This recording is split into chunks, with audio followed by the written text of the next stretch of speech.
Agora sim, meus irmãos, agora está gravando aqui a nossa aula. Então vamos lá. Nossa parte 3 fala sobre o novo modernismo.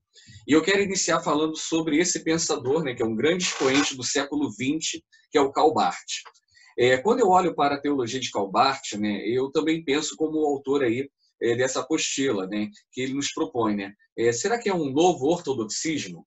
Então, a teologia de Karl Barth ela é muito conhecida como barthianismo, pelo fato de ter como principal expoente, né, dessa teologia Karl Barth, que viveu entre os anos de 1886 a 1968. Então, ali, meados, né, final do século XIX para meados do século XX. E, inclusive, ele é considerado o maior teólogo do século XX. O sistema de Karl Barth, né, a sua teologia, ele também recebeu outros nomes, né, por alguns teóricos. É chamado de teologia dogmática, teologia da crise, teologia neo-ortodoxa, teologia transcendental, né, teologia modernismo negativa e teologia de Land. Barth ele nasceu na Suíça, ele lecionou nas universidades de Göttingen, em Munique, também Bonn, porém, devido ao governo nazista, né, ele foi demitido no ano de 1935 das faculdades alemãs. E somente com a derrota do nazismo, né, que ele foi recuperar a sua cátedra, principalmente na faculdade de Bonn, e depois ele se transferiu para Basileia. E aí ele vai se aposentar, né, desse trabalho teológico no ano de 1961, e quando ele se aposenta, né, da sala de aula, ele começa a elaboração do seu conteúdo teológico, né, que trouxe contribuição para muitos de nós.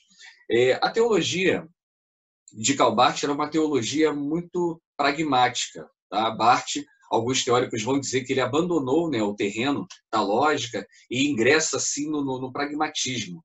E aí ele vai trabalhar uma doutrina que ele vai considerar a ação, né, superior ao pensamento, e ele vai aceitar como regra, né, para tudo aquilo que ele vivia, a questão prática. Hegel, né, passou a aceitar que a presença da verdade estava, na verdade, na síntese. No entanto, Barth ele vai trabalhar também um pouquinho, né, parecido com esse teórico, mas ele vai aplicar essa fórmula ao cristianismo histórico. Então, ele vai desenvolver um esquema dialético, né, que vai coexistir de forma pacífica com algumas doutrinas antagônicas, né, o certo e o errado, verdade e mentira. Então, ele trabalha com uma teologia muito prática. E, por esse motivo, essa teologia prática de Barth, né, essa teologia dialética, ela é conhecida também como teologia da crise. O que me chama a atenção em Karl Barth, né, ainda que tenha alguns pontos que eu não que eu não aprecio na sua teologia, mas tem alguns pontos que me chamam a atenção, que é alguns pontos de vista que ele teve que a gente considera bem ortodoxo, né? Então, Barth, ele, quando a gente olha para alguns teóricos alemães que eram muito liberais, a gente, não que Barth não fosse, mas eu percebo que ele vai abordar algumas doutrinas que o liberalismo em si deixou de lado, como a doutrina da Trindade, o nascimento virginal de Cristo, as duas naturezas de Cristo, né, unidas numa só pessoa através da unio personalis, né, que já havia sido defendida lá no concílio. Já no concílio da Calcedônia foi ali selado, mas alguns concílios anteriores, principalmente no concílio de Nicéia, já havia uma discussão acerca das duas naturezas de Cristo. Então, Barth ele vai discutir isso, e também através da reforma, né, do século XVI, ele vai entender que a salvação é dada pela graça de Deus mediante a fé, ou numa justificação que é dada unicamente pela fé. Então, isso me chama assim a atenção. Deixa eu colocar alguns alunos que estão entrando aqui na sala. Isso me chama muita atenção nessa teologia de Karl Barth, porque ele vai trabalhar um pouco dessa ortodoxia que já havia sido deixada de lado por alguns teóricos alemães devido àquilo que eu conversei com vocês no encontro passado, né, devido ao iluminismo que ocorria no século XVIII. E a respeito da pessoa de Jesus Cristo, Barth escreveu algo bem interessante. Eu compartilhei lá na apostila e eu vou ler para vocês aqui. Ele diz o seguinte: nesses anos eu tive que aprender que a doutrina cristã precisava ser exclusivamente e de forma consequente em todos os seus enunciados, direta ou indiretamente, doutrina de Jesus Cristo como palavra viva de Deus dita a nós, disse Barth. Se é que ela deve fazer jus ao nome, que tem bem como edificar a igreja cristã no mundo, tal qual ela pretende ser edificada como igreja cristã. Então, olhando este retrospecto para os meus estágios anteriores, fico me perguntando como foi possível que não aprendi nem disse isso muito antes. E aí termina Calbart dizendo: quão lenta é a pessoa humana justamente quando se trata de coisas tão importantes. Então, quando a gente olha, né, essa fala de Calbart numa das suas obras, né, acerca de Cristo, acerca do conhecimento sobre Cristo, a gente consegue entender que ele preservou a cristologia. A cristologia, meus irmãos, ela tem sido alvo de muitos ataques, né, por alguns teóricos, né, por alguns teólogos. Ninguém nega a historicidade de Cristo, né, aquilo que nós chamamos de Jesus histórico. No entanto, quando nós olhamos para o campo das obras, né, extraordinárias, miraculosas que Cristo realizou, como andar sobre as águas, como algumas curas, né, que eram vistas como algo impossível para os dias de Cristo, quando nós olhamos para o evento da ressurreição, isso tem sido negado por alguns teólogos cristãos. Eles reconhecem Cristo, mas eles têm dificuldade em relacionar essas duas naturezas, a divina e a humana. Então, eles enxergam os discursos, os ensinamentos, mas às vezes esbarram numa dificuldade de enxergar Jesus Cristo atuando como Deus. Talvez você esteja se perguntando, mas como, professor? Como um cristão tem dificuldade de reconhecer algumas questões miraculosas acerca de Cristo? Eu também não sei, mas isso é comum, né, dentro daquilo que a gente fala sobre o liberalismo teológico. E o liberalismo teológico, ele foi responsável pela destruição de muitas igrejas, não só na Europa, mas também nos Estados Unidos. E algumas faculdades aqui do Brasil, né, faculdades teológicas, foram alcançadas, né, por muitos teólogos liberais que também trouxeram seus danos. O Seminário Presbiteriano do Rio de Janeiro, há muitos anos atrás, talvez na década de 80, final e início da década de 90, foi alcançado por alguns teólogos liberais, né, que trouxe algum prejuízo para alguns alunos que se formaram nesse período. Graças a Deus, isso foi extinto, acho que desde os meados do ano 2000, e já quando eu também ingressei no seminário, eu encontrei com alguns teólogos, né, que ainda tinham uma defesa um pouco liberal, mas todos esses, né, quando a gente fala liberal, não é que eles não amem a Cristo, né, mas que eles tenham um posicionamento mais cético do que aquele comum que é abordado. Mas hoje não tem mais. Uma outra faculdade foi a Batista do Sul, que também é muito conhecida pelos irmãos, e até hoje muitas pessoas têm restrição com a faculdade, né, Batista do Sul, porque acreditam ou pensam que é uma casa onde se ensina o liberalismo teológico, mas eu também não vejo mais dessa maneira. Eu acredito que tenha passado por essa instituição alguns teólogos, né, que defendiam essas posições, mas acredito que isso não permanece mais. Mas eu quero rapidamente falar sobre algumas falhas na teologia de Calbart. A teologia de Barth possui algumas falhas bem sérias, né? A primeira é que ele está ligado à autocrítica, então, para ele, a Bíblia não é a palavra de Deus, mas a Bíblia é um documento que contém a palavra de Deus. Então, Barth, ele entendia dessa maneira e significa o seguinte, que ela pode ser criticada à vontade. Em segundo lugar, Barth ele vai estabelecer um falso contraste entre a autoridade espiritual da igreja, por ele aceita, e a sua autoridade legal que ele rejeita. Assim, ele vai deixar uma porta aberta para a discussão acerca de doutrinas. Então, um exemplo, ainda que nós sejamos dogmáticos ou tenhamos doutrinas, as nossas doutrinas elas precisam ser bíblicas. O que eu quero dizer? Elas precisam ser extraídas da Bíblia. Então, quando eu começo a abrir isso, eu vou dar uma margem para que doutrinas humanas comecem também a ser acrescentadas. É como se preceitos humanizados, né, ou costumes humanos começassem a dialogar, né, quase que em pé de igualdade junto com a palavra de Deus. E aí tem um sério problema. E aí, segundo a teologia transcendental, né, o mundo está cheio de contradições, inclusive a religião. Então, os seguidores, desculpe, irmãos, dessa escola, eles vão admitir, né, essas muitas teologias, né, ou muitos sistemas que vão se excluir mutuamente.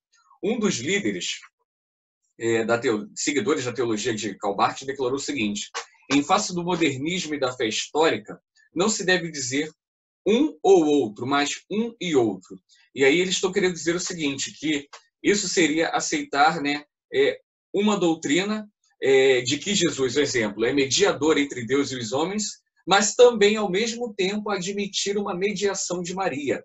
Lembra, eu não sei se foi na turma de vocês que eu falei no encontro passado sobre a questão da tradição da Igreja Católica, do ensino do magistério, onde você tem a palavra de Deus como regra de fé e prática, mas eles também têm alguns documentos dogmáticos, né, que são produzidos nas reuniões conciliares da Igreja. Então, dentro também do protestantismo, né, não posso dizer assim que através diretamente de Barth, mas através da escola barthiana, né, talvez através dos seus seguidores, também vão ser desenvolvidos esses conceitos que vão se assimilar em muito também com a tradição romana. Então, nós temos que ter cuidado, né, que para nós cristãos, a nossa fé, né, a nossa regra, melhor, infalível de fé e prática é a Bíblia e somente ela. Eu já falei para vocês, eu sou presbiteriano e como presbiteriano eu tenho documentos confessionais. A Confissão de Westminster, o Breve Catecismo de Westminster, o Catecismo Maior de Westminster. As nossas confissões, elas foram elaboradas no ano de 1643, durou 6 anos a reunião. Aqueles homens, né, que foram cerca de 121 teólogos, se debruçaram, além da Bíblia, em outros documentos dogmáticos que já haviam sido produzidos, como os cânones de Dort, como o Catecismo de Heidelberg, como os artigos da Igreja da Irlanda, como os artigos também da Igreja Anglicana. No entanto, todos esses reformadores, inclusive, né, João Calvino, que é um grande sistematizador bíblico, ele vai dizer o seguinte: os catecismos podem falhar. E é claro que podem falhar. Por quê? Porque, em última instância, ele está sujeito a uma análise humana, que é falível. A palavra de Deus, não. A palavra de Deus é infalível. Então, dentro das igrejas luterana, presbiteriana, que são igrejas confessionais, a Bíblia ela está acima da confissão. Na Igreja Católica Romana, não. O catecismo ou o dogma está em pé de igualdade com as Sagradas Escrituras. Então, nós temos que ter um pouco de cuidado com isso. E eu quero encerrar aqui rapidamente falando para vocês sobre Emil Brunner, né? E quando a gente pensa na teologia dele, eu até coloquei também na apostila, com base no teórico que eu referencio esse material para vocês, ele faz a seguinte pergunta: Cristo absoluto ou relativo? Porque esse é um problema, queridos irmãos, que nós já estamos vivendo hoje. Às vezes você quer falar acerca de Jesus Cristo, as pessoas estão relativizando Jesus, mas qual Cristo você quer falar comigo? É o Cristo da Bíblia? É o Cristo histórico, né? E daqui a pouquinho eu vou falar um pouco, né, ou numa outra ocasião, sobre isso. E Emil Brunner, ele também viveu em meados foi contemporâneo aí de Calbart, viveu no final do século XIX, né, para meados do século XX, é um teólogo suíço. Ele exerceu uma grande influência, né, no protestantismo nos Estados Unidos, até alguém copiou lá da apostila, botou aí no grupo para a gente lembrar. E muitas das suas obras foram traduzidas para o inglês antes mesmo do que as obras de Calbart. E qual era a síntese ali do pensamento dele? Ele também seguia essa linha, a mesma de Barth, né, da dialética, da crise. Ele descreve a busca da verdade por meio de debates entre posições contrárias, né, igual esses debates, né, que são acirrados ainda hoje no meio teológico. Brunner ele achava que havia uma revelação fora da Bíblia, talvez aí um problema, e embora ele não acredite que a teologia natural, né, inclua a teologia revelada, discordando nesse ponto do liberalismo de Barth, ele também entendia que a Bíblia é o único critério pelo qual nós podemos julgar a verdade e a suficiência do conhecimento acerca de Deus. Isso aí eu dei um joinha, muito legal isso na teologia de Brunner. E diferente também de Barth, Brunner ele admite que se pode achar verdade no filósofo, no ateu ou no adepto de seitas não cristãs. E aí a gente vai encontrar um problema, porque Bruno ele vai estabelecer um diálogo com eles. Mas só que ele só vai assim colocar uma pincelada para diferenciar, que ele vai dizer que a gente pode achar verdade no filósofo, no ateu, em seitas não cristãs, a gente pode até ter um diálogo com eles, porém, esses grupos eles não podem apresentar a suficiência completa, porque essa só vem, ou melhor, né, esse conhecimento suficiente de Deus ou do verdadeiro Deus, porque isso só pode vir através da palavra de Deus. Então tem um ponto para a gente pensar aí sobre essa fala de Brunner, né, que de fato, meus irmãos, ainda que em algumas filosofias, em alguns sofismas, nós possamos encontrar algo que vai ser totalmente discordante daquilo que nós acreditamos, mas talvez nós vamos conseguir fazer um filtro e absorver aquilo que talvez seja proveitoso e vamos descartar aquilo que não provém. Talvez esse seja o diálogo de Brunner. E aí ele vai dizer o seguinte, que ainda que possamos concordar, né, com filosofias, com algumas teorias e às vezes até com algumas seitas cristãs, no entanto, ou todavia, eles não vão apresentar essa máxima da verdade acerca de Deus, porque só quem apresenta isso é a palavra de Deus, e é aquilo que a gente já tem conversado, que é a verdade revelada. Deus ele se revela através da sua palavra. E tudo aquilo que nós conhecemos acerca de Deus, nós conhecemos através da palavra de Deus. Por isso que eu fico muito preocupado, vou repetir o que eu falei na aula passada para vocês. Eu não descarto a experiência. Porém, eu não posso ficar apenas com a experiência, porque a experiência é minha individual. A palavra de Deus não. A palavra de Deus é uma revelação universal para todos os povos, em todas as épocas e em todos os lugares. Por isso que algumas correntes, né, algumas doutrinas, ou melhor, algumas metodologias que os brasileiros transformaram em doutrina, não deram certo. E talvez você vai se lembrar do G12, lá na década de 90. Talvez a sua igreja abraçou essa metodologia. O método era muito legal. O método de receber pessoas, discipular, consolidar, enviar, fantástico, extraordinário. Mas qual foi o problema? Eu já vi um problema começando lá, eu não sei se eu estou falando o nome correto, né? Não sei se era José Castelanhos, não lembro agora o nome desse expoente, né? Que começou lá na Colômbia com esse pensamento da visão celular. Mas qual era o ponto que eu fazia crítica já na década de 90? Eu era recém-convertido. Eu achava estranho, mesmo sendo recém-convertido, que eu dizia, peraí, porque a fala desse homem era dizendo que ele havia recebido uma revelação de Deus que servia para todos os povos. E eu já discordei, porque a única revelação que serve para todos os povos é a palavra de Deus. E aí uma revelação para ser mundial, como é a Bíblia, eu prefiro ficar com Paulo dizendo, é anátema, é maldição. Agora, uma metodologia, uma aplicação dentro de um contexto urbano, não tem o menor problema. Agora, algo que deveria ser copiado por todas as igrejas em todos os lugares no mundo e ainda assim aplicado como doutrina, eu tive as minhas reservas. Então, por isso que sempre eu sou, agora sim, nesse ponto muito cético, em caminhar com essa racionalidade. Texto sagrado e experiência. Nunca somente experiência e nunca somente, vou usar esse termo, né, o crivo da razão. Eu acho que precisa haver um equilíbrio, tá? E o que Brunner, né, pensava acerca de Jesus Cristo, né? Qual foi a teologia, né, dentro da cristologia, né, de Brunner, né? Então, na teologia de Brunner, né, o dogma de Jesus Cristo sem pecado é um ato de fé. É isso que ele entende. E não base de fé. Por isso que nos seus escritos ele vai dizer o seguinte: cremos que ele é sem pecado por cremos nele. E não é que cremos nele por causa de ele ser sem pecado. Brunner ele também nega, além de outros pontos, algo assim que é muito sério para mim.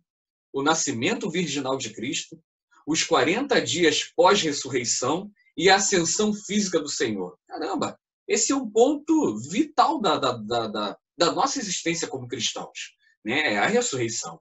Então, e talvez tá na sua apostila também dessa maneira, a teologia de Brunner pode até ficar bem comprometida devido a essas afirmações.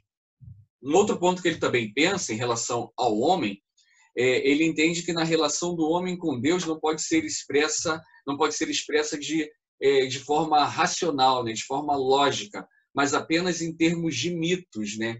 E durante muito tempo a nossa teologia cristã ela tem sido acusada de ser uma teologia de fábulas caducas, né, como pregava Paulo, né, algo que era contado, né, de pai para filho, de avô para neto, né, como se fosse mitologias infundadas, né, histórias inventadas para fazer com que Cristo se tornasse assim um super-herói. Irmãos, historicamente eu tenho muita dificuldade de aceitar isso. Recentemente lá na minha igreja, eu dei um estudo que o tema foi as evidências históricas de Cristo. E aí, o que eu estava compartilhando com a igreja? Que eu não creio que Cristo existe apenas porque eu tenho uma Bíblia, mas porque existem evidências históricas para comprovar a sua existência. E aí, o que eu estava compartilhando? Né? Aquela desonestidade acadêmica. Eu falo muito com a turma de arqueologia, né? Já que a gente está lá buscando, né, a origem, né, e as coisas através dos achados arqueológicos. E aí eu falo muito que, às vezes, há uma desonestidade acadêmica quando a gente vai buscar o resultado de algo. Um exemplo, vocês em breve estarão fazendo o seu trabalho de monografia. Então, para que vocês cheguem, né, ao resultado do trabalho, para que a sua monografia obtenha êxito, vocês vão precisar fazer o quê? Uma boa pesquisa metodológica. Então, é o resultado do trabalho metodológico que vai fazer com que vocês sejam bem-sucedidos no trabalho. E aí eu vejo algumas desonestidades nesse campo metodológico. Claro, se eu estou fazendo um trabalho, né, na biologia, na física, trabalhando ali com moléculas, com bactérias, com elétrons, com prótons, é claro que eu vou fazer esse trabalho dentro de um laboratório. Agora, se eu vou tentar reproduzir ou contar a história de alguém, seja ele Jesus Cristo, seja ele Alexandre o Grande, seja ele Carlos Magno, eu preciso utilizar o método da historiografia. E aí, às vezes, eu falo com algumas pessoas muito sérias que eu conheço, né? Físicos, matemáticos, que tentam desacreditar Cristo. Eu falo para eles, vocês estão sendo desonestos, porque você está tentando recriar Jesus Cristo dentro de um laboratório. Isso é impossível. Se você quer falar de Jesus Cristo ou mostrar que ele existiu, você precisa utilizar a metodologia da historicidade, da historiografia. Então, esse é um ponto, né, que eu tenho batido muito, né, com alunos, né, também com as pessoas da igreja. Nós temos muitos pontos históricos, né, que vão apontar para a existência de Jesus Cristo. E aí é quase que irracional, é quase que ilógico, permita uma expressão mais chula, uma tamanha burrice de acadêmicos baterem o pé e dizendo que Cristo não pode ser explicado cientificamente. E eles vão descartar a história como a ciência. E a história é uma ciência, só que ela tem um caminho para fazer a sua comprovação, que é através da historicidade. Nem toda ciência é comprovada através de exames de laboratório. Então, é algo que eu tenho cobrado muito, né, dos crentes na minha igreja, é aquilo que eu já falei para vocês, que a gente precisa trabalhar nas nossas igrejas, principalmente, né, com os filhos, com os netos que estão entrando nas universidades, né, e fazem alguns cursos e são bombardeados, né, por alguns professores dentro dessa área. Sobre o pecado, Brunner ele também negou a herança da culpa de Adão e ele vai aceitar uma espécie de queda individual. Ele trabalha a ideia de um cristão como um eterno revolucionário, aquele que não se conforma, né, com as reformas sociais por serem sempre imperfeitas. Ele trabalhou a questão do amor de Cristo, né, no sentido de se revelar o amor humano, o que é possivelmente impossível de ser feito. E aí, quando nós olhamos para o relato dos evangelhos, nós vamos perceber que é possível, sim, entender esse amor de Cristo, é possível amar com o amor de Cristo. Por isso, Cristo ele se fez carne, para mostrar que é possível viver da maneira como ele viveu. Então, tem alguns pontos ali da teologia de Brunner ali que fica um pouco complicado de se entender. E a queda, ele vai também entender que não modificou a natureza e a estrutura essencial do homem. Tem algo estranho. Mas ele vai argumentar, eu até entendo a argumentação dele, que ele vai dizer o seguinte, olha, assim como uma cegueira não retira o olho do corpo, a queda também não afetou a natureza do homem. Eu posso dizer o seguinte, eu entendo que Brunner diz esse ponto, porque às vezes a gente tem o hábito de dizer o seguinte, olha, o pecado faz parte da natureza humana. Eu, como professor e teórico, eu diria, não, o pecado não afetou a natureza do homem. Por que eu diria isso? Porque quando a gente fala de natureza, a gente está falando de essência. O que é essência? É aquilo que eu preciso ter para ser o professor Ricardo Narciso. As minhas características, né? Os meus genes, os meus cromossomos, tudo aquilo que eu recebi biologicamente. Então, se eu digo que o pecado ele faz parte de mim, né, dessa minha essência, a obra de Cristo não poderia me libertar do pecado. Então, isso é uma coisa. Agora, eu preciso entender que o pecado ele trouxe consequências para a minha natureza física. E quer ver vocês entenderem isso? É olhar para Cristo. Qual é a grande pergunta que as pessoas fazem sobre Cristo em relação ao pecado? Cristo podia pecar? Talvez vocês vão dizer, não. Mas eu vou fazer uma pergunta para vocês. Cristo podia ser tentado? Sim, e por isso ele foi tentado no deserto. Agora, a grande pergunta é, por que Cristo podia ser tentado, mas não podia pecar? Essa daí, eu vou abrir até o canal para vocês. Olha, vai ganhar um bombom numa aula presencial quem acertar essa pergunta. É só levantar a mão aí quem quiser responder. Ó, não fiquem preocupados, não. Podem errar ou acertar. Cristo ele podia ser tentado? Já vimos que sim. Né? Tanto que ele foi tentado no deserto. A segunda pergunta é, Cristo podia pecar? Muitos respondem não. Aí eu quero saber, por que ele podia ser tentado e por que ele não podia pecar? Alguém consegue me auxiliar aí nessa resposta? Quem quiser aí arriscar aí, é só liberar o seu áudio e pode compartilhar conosco. Professor? Sim. Eu acho que ele podia pecar, sim.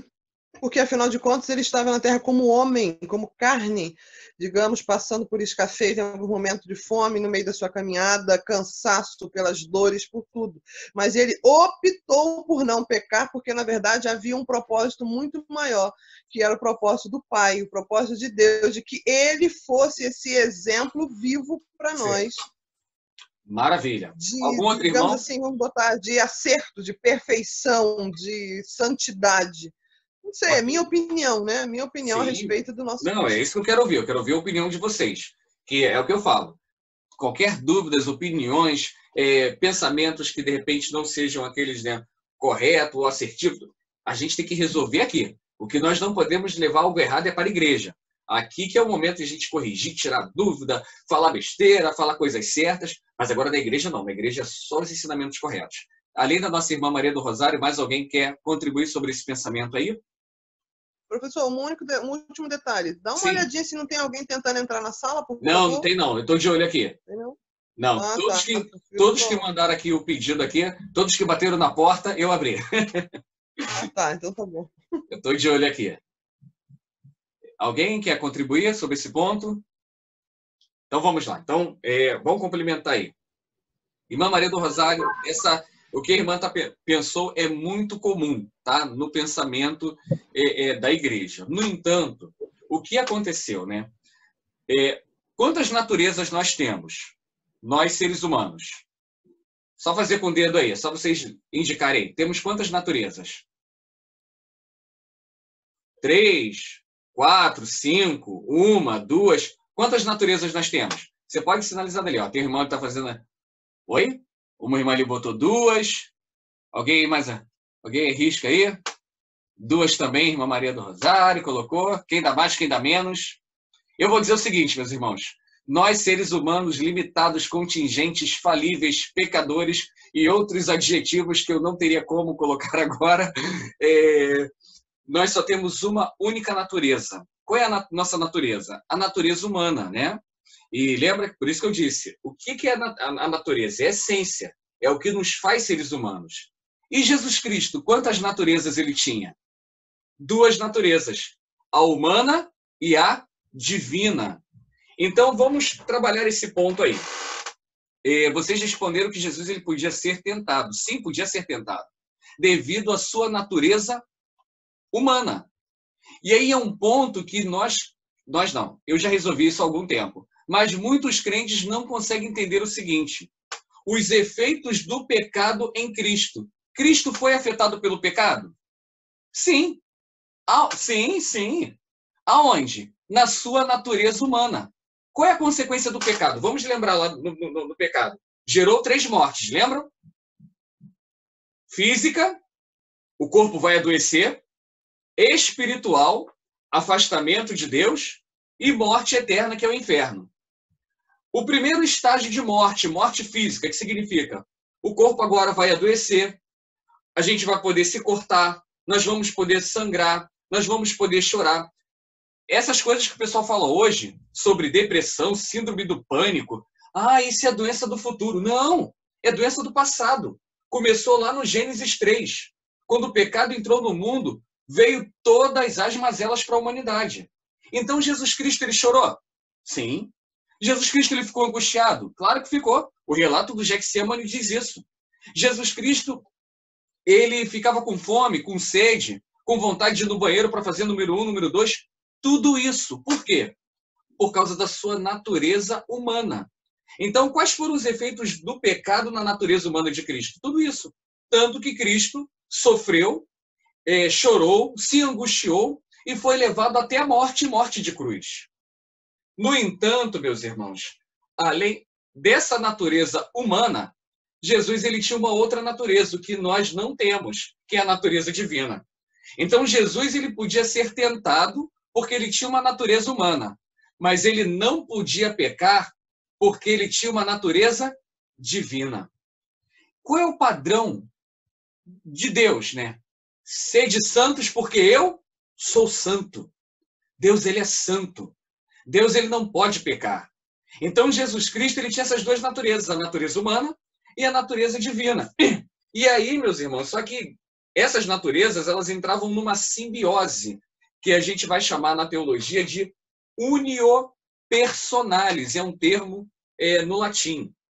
E se um dia vocês quiserem avançar sobre esse assunto, eu vou indicar para vocês aqui um livrinho do meu professor querido, lá no mestrado, o doutor Heber Campos, não sei se alguém conhece, que é esse livro aqui, ó, A União das Naturezas do Redentor, publicado pela Cultura Cristã. Uma bênção.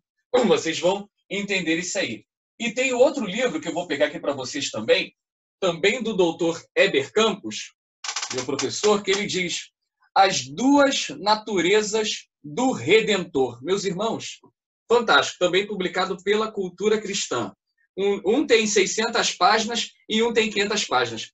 Vocês reclamam, né, que quando o professor passa a leitura. Eu tive que ler essas duas obras aqui, meus irmãos, em uma semana no mestrado. Não pergunte como eu fiz isso, mas no final Jesus venceu, né, como eu sempre falo. Então, voltando aqui. Então, Jesus tinha essas duas naturezas, a humana e a divina. E eu gosto muito de deixar claro para os alunos que Jesus, ele não tinha um interruptor, um botão de liga e desliga. Olha, agora eu preciso virar o interruptor para ser Deus e perdoar os pecados, em curar. Agora eu preciso virar o interruptor para o lado humano e chorar com o meu amigo querido Lázaro que morreu. Não, meus irmãos. As coisas aconteciam.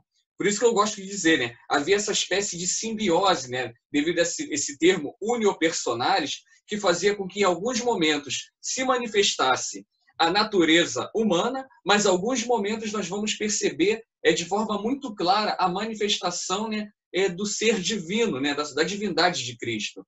E a gente percebe, por exemplo, tem momentos que parece não, Jesus Cristo, ele conhecia os pensamentos. E eu me recordo lá de Marcos 2, né, quando ele está prestes a curar aquele homem que os 4 amigos trouxeram. O que Jesus Cristo fez? Ele ouviu os pensamentos, né? Claro, talvez o discurso já era alto, os fariseus e escribas estavam discutindo lá entre eles, mas Jesus responde, olha, por que estão arrazoando essas coisas, né? Por que vocês estão discutindo, dialogando isso no pensamento de vocês? Porque o que os homens estão dizendo? Quem é Cristo para dizer que tem poder para perdoar os pecados? Nós vamos ver Cristo fazendo obras extraordinárias com a sua divindade. Mas, volto a dizer, não era algo, olha, agora eu quero ser divino e agora eu quero ser humano. Não. Ele ia vivendo e, à medida que ele ia atendendo as pessoas no ministério público, a gente ia percebendo a ênfase, né, numa dessas duas naturezas. E aí eu fecho aqui a parte aqui do pensamento do Brunner, né, que ele vai dizer também que no momento que a pessoa se transcende, surge a memória da perfeição original. Então, ele vai trabalhar como se fosse uma ideia, né, de que, é claro, o homem, sim, é pecador e tudo mais, mas quando ele tem, né, esse contato com o ser transcendente, vai surgir essa ideia, né, como se ele fosse visualizar aquele protótipo da perfeição original. Eu tento compreender um pouco do que ele fala aqui, mas eu talvez aplicaria o seguinte, que isso seria perfeitamente compreendido no céu, no momento em que nós estivermos no estágio final da Ordus Salutis, né, da Ordem da Salvação, nesse status aí de glorificação, né? E aí sim seremos seres perfeitos à luz daquilo a qual Deus nos criou, né, conforme o protótipo lá do Jardim do Éden. Então foi isso que nós compartilhamos aí um pouquinho na aula, tá? Que eu coloquei no vídeo. Falamos aí um pouquinho sobre esses dois expoentes, Karl Barth e Emil Brunner, né, quase que contemporâneos, expoentes importantes no século XX, e suas teologias, né, continuam aí influenciando alunos, professores, teóricos, teólogos, e é importante também nessa disciplina de teologias contemporâneas passarmos sobre eles. Meus irmãos, eu volto a dizer aqui, né, que eu estou com um pequeno problema aqui em casa. Na verdade, não é um problema, é uma solução. Eu estou fazendo uma obra aqui. E eu estou com os pedreiros quebrando aqui, então eu vou precisar encerrar esse nosso encontro hoje de uma forma mais breve. Então, essa primeira parte aí foi fazendo uma alusão à aula, que já foi postada tanto no Google Classroom como também no Facebook, e eu também vou tentar colocar no YouTube e aí mandar o link para facilitar ao máximo, né, para que todos assistam. E aqui foi um pequeno resumo nesse fórum, mas o que eu gostaria de discutir com vocês, né, nesses 10 minutinhos aí que a gente vai encerrar hoje mais cedo, é sobre o trabalho final, tá bom? Mas antes de nós passarmos para a discussão do trabalho final, eu preciso perguntar, alguém quer fazer algum comentário ou perguntar algo sobre aquilo que foi falado aqui acerca desses dois pensadores aí, Emil Brunner ou Karl Barth? E eu também vou pedir que os irmãos que entraram depois, que vão me falando aí para que eu dê aqui presença. Tem alguns que eu já estou vendo o nome aqui. Está aqui o pastor Antônio Marcos Lopes, né? É isso. A Ana Cristiane tinha entrado, eu não tinha notado. Deixa eu ver mais quem está conosco aqui. O Tiago já tinha colocado. Paulo Henrique. Ok. Irmã Marilza já tinha também colocado presença. Nosso irmão Erlon Crespo. Ok. Eu acho que foi todos. Tem algum irmão ou irmã que eu não tenha falado o nome, que está aqui na sala? Qual o nome da irmã? Oi? Rosana. Oi, Rosana. Ok, obrigado. Tá, minha irmã? Deixa eu já registrar aqui. Rosana Formiga. Professor, Isso. Pois não, minha irmã? o pastor Elias está assistindo, mas não aparece aí no vídeo, mas está ali ouvindo. Acho que ele só está ali ouvindo, não está ali vendo. Calma aí, deixa eu ver aqui. Pastor Elias. Qual aparelho que ele está Eu sei porque eu conectado? liguei para ele agora pelo WhatsApp e eu estou ouvindo o senhor no telefone dele. Está dando para me ouvir a voz do celular. Tem um Moto G aqui, conectado aqui, que não sei se é o dele. Então, deixa eu só anotar aqui. É o pastor, qual é o nome do irmão? Desculpe. Elias. Elias dos Santos Rosa. Isso. Ok. Tá, já estou dando a presença aqui para ele. Porque eu acho que ele não está ali vendo, não sei, o vídeo não está aberto dele para o senhor também, mas ouvindo ele está ouvindo. Tudo bem. Às vezes não dá esses gaps assim. Mas eu estou vendo aqui, nós temos aqui 16 participantes na sala. Tá? Tem 16 irmãos aqui na sala. Quem já coloca o nome, aparece para mim já aqui na lista, tá bom? Eu estou vendo, exemplo, aqui o tio Tiago, porque assim, está com o nome, né? Aí a minha irmã, que eu já tinha dado presença no início, que está o nome Pitoco, Ana Cristiane, Carmen, Erlon, Márcia Gurgel, Marilza, Paulo Henrique, Pastor Antônio, Rafael Orgélio e Rosana Cruz. Só que tem alguns aparelhos que sem o nome, e pode ser que seja um desses números, tá? Alguma dúvida? Alguém quer perguntar alguma coisa sobre esses expoentes? Já podemos passar aí para as dúvidas aí do trabalho. Todos leram o enunciado do trabalho? De antemão, alguém ficou com alguma dúvida no que está sendo pedido, no que vocês precisam fazer? Então, eu acredito que sim, mas mesmo que haja dúvidas ou não, mesmo assim eu vou compartilhar com os irmãos, eu vou abrir aqui o Google Classroom, tá? Eu vou ler o enunciado. Ai, meu Deus. Não sei o que está acontecendo quando o meu fica travando o meu navegador. Deixa eu mostrar aqui minha tela para vocês aqui para a gente poder. Aí vocês leem comigo aqui na minha tela quem conseguir. Não sei se vai dar para ler. Deixa eu ver aqui. Estão conseguindo ver minha tela aí? Então vamos lá.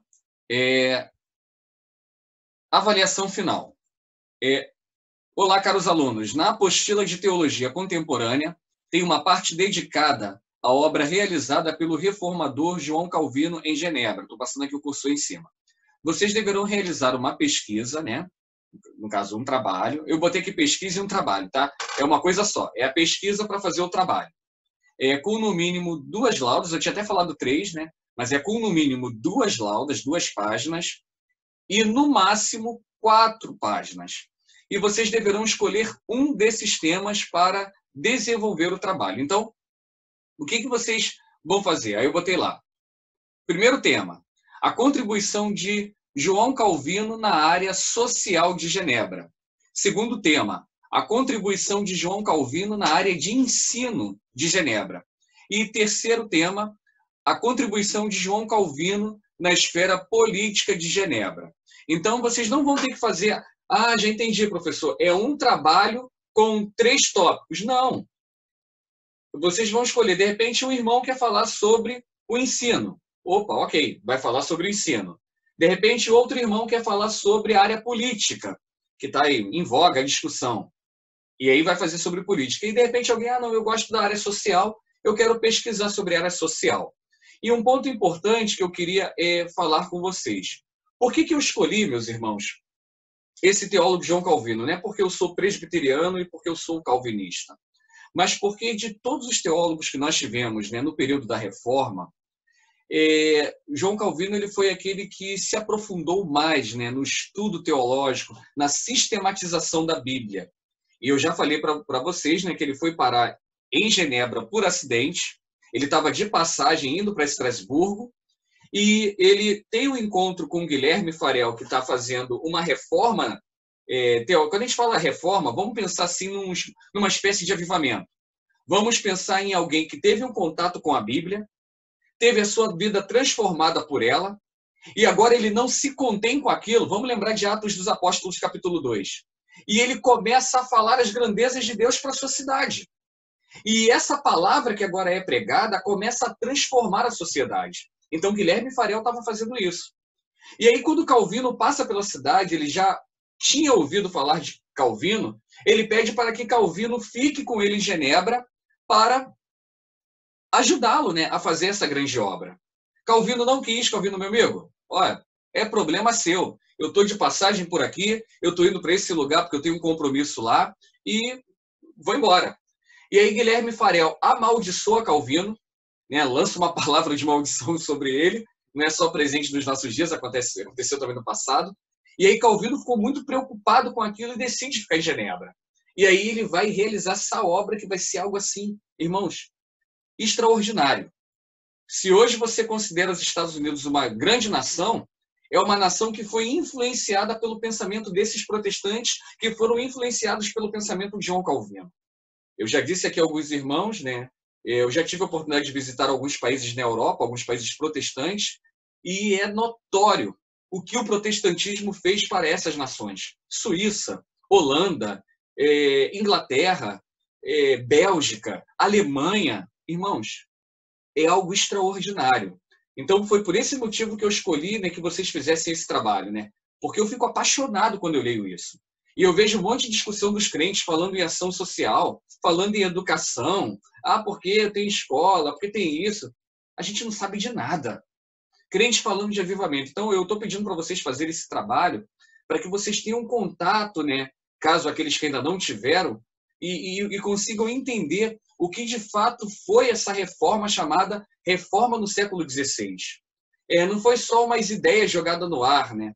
Mas foi algo que modificou, né, todo o continente, todo o mundo antigo, né, chamado ali Europa. E depois teve seu desdobramento para os Estados Unidos e um pouquinho de nada chegou para a gente aqui no Brasil. Tá?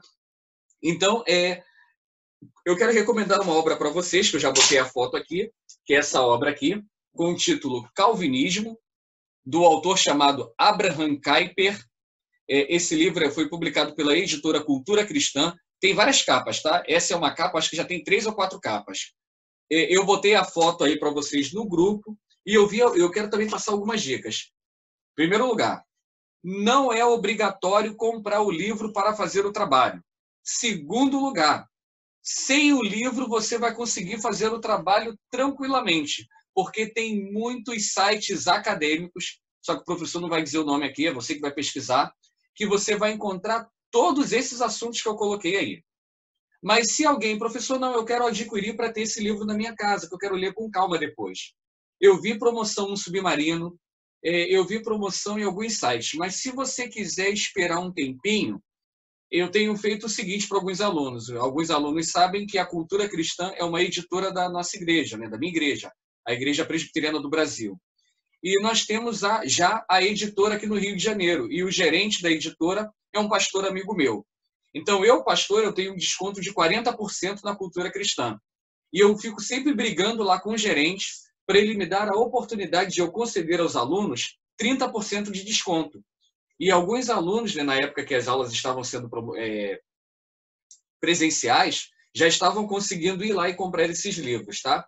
Mas eu vi até um e-book, para quem lê em e-book, por acho que 10, 12, 15 reais ou 19 reais sobre esse livro aqui. Então, um material muito legal, tá? Mas se você pesquisar, tem artigo, tem um monte de coisa aí falando sobre esse trabalho. Então, e aí é no mínimo 2 páginas, 2 laudas. 2 laudas é só frente, e na outra só a frente da outra, não precisa nem frente e verso. E no máximo 4, tá bom? Então é isso que nós esperamos aí para esse trabalho. Realizem uma boa pesquisa, leiam, eu acredito que vai ser de grande contribuição para vocês. Eu vou nas próximas semanas gravar 2 lives, né, falando sobre política. Eu vou falar, o tema vai ser a missão política da igreja, e o meu referencial teórico para essa conversa, para essa live, vai ser o material do Abraham Kuyper. Eu não vou prometer, mas eu vou conversar com a secretaria para verificar a possibilidade de, depois que essa live for disponibilizada ou pelo Instagram ou pelo Facebook, que os alunos que assistirem possam ter as condições de ganhar aquelas horinhas, né, de atividades complementares que vocês precisam ter na FAIDS, tá?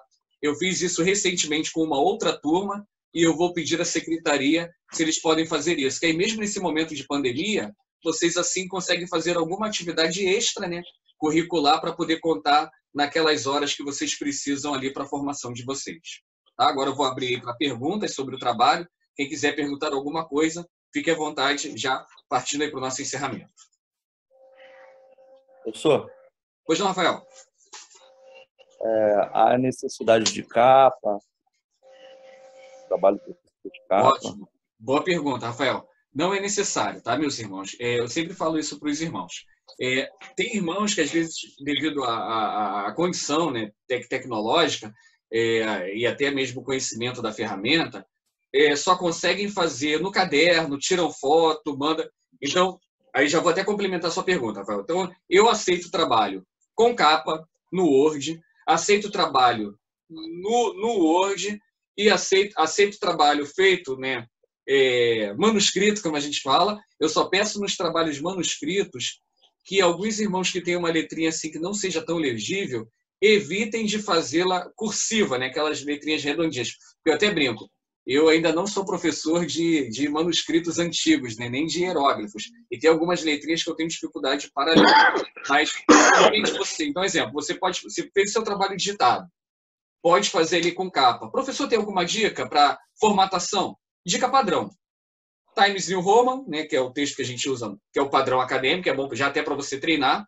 Espaçamento entre linhas de 1,5. Ah, professor, se eu não fizer isso, eu vou ser pontuado? Não. Mas se você já quiser exercitar, porque daqui a pouco você vai entregar sua monografia, Então é legal você já fazer assim. Times New Roman, tamanho da fonte 12, formatação do texto. Você vai ver lá, no canto direito, canto esquerdo, centralizado. Não, você escolhe a justificado. O que mais que falei? Espaçamento entre linhas 1,5. Posso fazer capa, professor? Pode botar lá logo da Fight, colocar o seu nome. É claro, meus irmãos, quando eu pego assim, esse trabalho, né, além do conteúdo e também com todo esse capricho, tá, Rafael? Aí, complementando a pergunta, pô, já traz assim um apreço para o professor, né? Opa, você já pega ali o material, vê que foi feito com cuidado. No entanto, não significa que aquele que não pôde fazer assim não vai ter um olhar, né, que não seja também apreciativo. Pelo contrário, tá? Então, o que é mais importante para mim é o conteúdo. Mas, se você tem condições de fazer capa, faça capa. Se você não tem condições de fazer, não precisa, assim, se preocupar. Tá bom? Tá respondido aí, Rafael? Beleza, show de bola. Maravilha. Alguma outra pergunta, irmãos?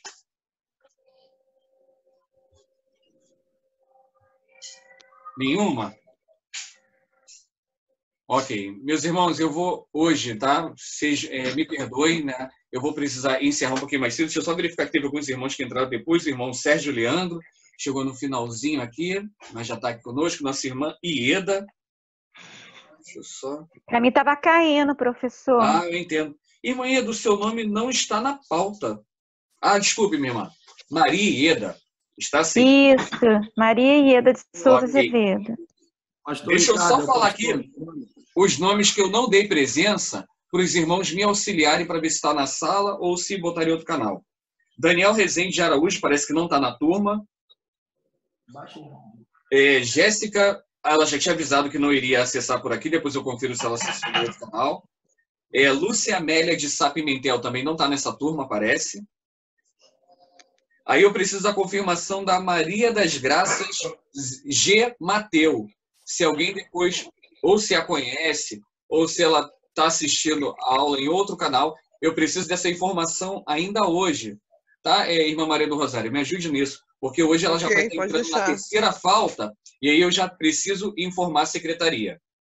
Mas, se eu não me engano, se eu não me engano, ela também trancou a matrícula, mas eu confirmo isso para o senhor ainda hoje, pode deixar. Tudo bem, então, minha irmã. Então, meus irmãos, eu vou encerrar aqui, tá bom? Que Deus assim nos abençoe.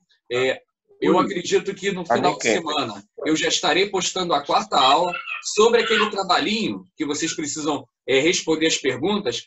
Esse vídeo, que é o terceiro, é o último, tá? No 4º, 5º, 6º e no 7º, não precisarão mais mandar perguntas. Graças a Deus, né, para vocês. É só agora se dedicar aí ao trabalho final, tá bom? Então, obrigado aí pelo tempo de vocês aí dedicado, que Deus abençoe. Se Deus quiser, estaremos juntos aí no próximo encontro, na próxima terça-feira. Um abraço a todos aí, meus irmãos. Vai.